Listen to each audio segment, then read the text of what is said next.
ನಮಸ್ಕಾರ ಸ್ನೇಹಿತರೆ, ಅಡಿಕೆ ತೋಟದಲ್ಲಿ ಕಳೆ ಹೊಡೆಯುವ ಮಿಷಿನಿನ ಬಗ್ಗೆ ಈ ವಿಡಿಯೋದಲ್ಲಿ ತೋರಿಸ್ತೇನೆ. ಯಾವ ರೀತಿ ಹೇಗೆ ಕೆಲಸ ಆಗುತ್ತೆ, ಇದರಿಂದ ಎಷ್ಟು ಪ್ರಯೋಜನ ಏನು ಅಂತ.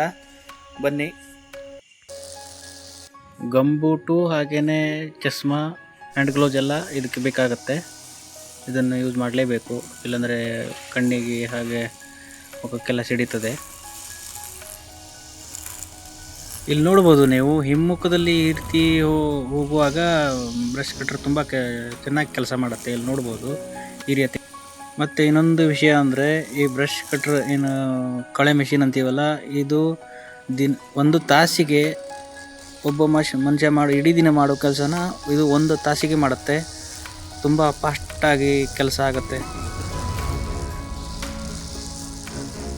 ಕಳೆ ಕೂಡ ತುಂಬ ಕ್ಲೀನಾಗಿ ಹೋಗುತ್ತೆ ಇದರಿಂದ. ನೋಡ್ಬೋದು ಇಲ್ಲಿ ಈಗೆಲ್ಲ ತುಂಬ ಜನ ಕಳೆ ಇಂಜಿನ್ ಮಷೀನನ್ನೇ ಯೂಸ್ ಮಾಡ್ತಾರೆ.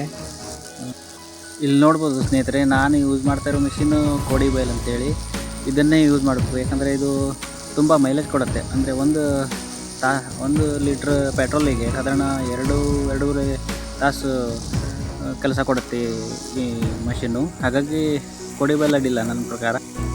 ಇಲ್ಲಿ ನೋಡ್ಬೋದು ಫ್ರೆಂಡ್ಸ್, ಈ ರೀತಿಯಾಗಿ ತುಂಬ ಕ್ಲೀನಾಗಿ ಹೋಗುತ್ತೆ. ಇಲ್ಲಿ ನೋಡಿ ಯಾವ ರೀತಿ ಹೋಗುತ್ತೆ ಅಂತೇಳಿ. ಈ ರೀತಿಯಾಗಿ ತುಂಬ ಕ್ಲೀನಾಗಿ ಹೋಗುತ್ತೆ ನೋಡ್ಬೋದು. ಎಷ್ಟೇ ಹುಲ್ಲಿರಲಿ, ಯಾವುದೇ ಹಿಂಗೆ ಜಗ್ಗೆ ಥರ ಇರಲಿ, ನೋಡಿ ಈ ರೀತಿಯಾಗಿ ಹೋಗುತ್ತೆ. ಮತ್ತು ಕಳೆ ಮಿಷಿನು ಇಂಜಿನ್ ಏನು ಅಂತೀವಲ್ಲ, ಸಾಧಾರಣ ಒಂದು ದಿನಕ್ಕೆ ಒಂದು ಅರ್ಧ ಎಕರೆ ತೋಟ ಅಥವಾ ಈ ರೀತಿಯಾಗಿ ಹೊಡಿಬೋದು, ಕೆಲಸ ಮಾಡಿಸ್ಬೋದು. ಅಷ್ಟು ಫಾಸ್ಟಾಗಿ ಕೆಲಸ ಆಗುತ್ತೆ. ಮಷಿನ್ ಖರೀದು ಮಾಡಿದರೂ ಕೂಡ ಅದು ಒಂದು ಒಳ್ಳೆಯ ಉದ್ಯೋಗನೇ. ಯಾಕಂದರೆ ಒಂದು ತಾಸಿಗೆ 300 ರಿಂದ 350 ರೇಟ್. ಫ್ರೆಂಡ್ಸ್, ಇವತ್ತಿನ ವಿಡಿಯೋ ಇಷ್ಟ ಆಯಿತು ಅಂತ ತಿಳ್ಕೊತೇನೆ. ಇಷ್ಟ ಆದರೆ ಲೈಕ್ ಮಾಡಿ, ಸಪೋರ್ಟ್ ಮಾಡಿ, ಸಬ್ಸ್ಕ್ರೈಬ್ ಮಾಡಿ.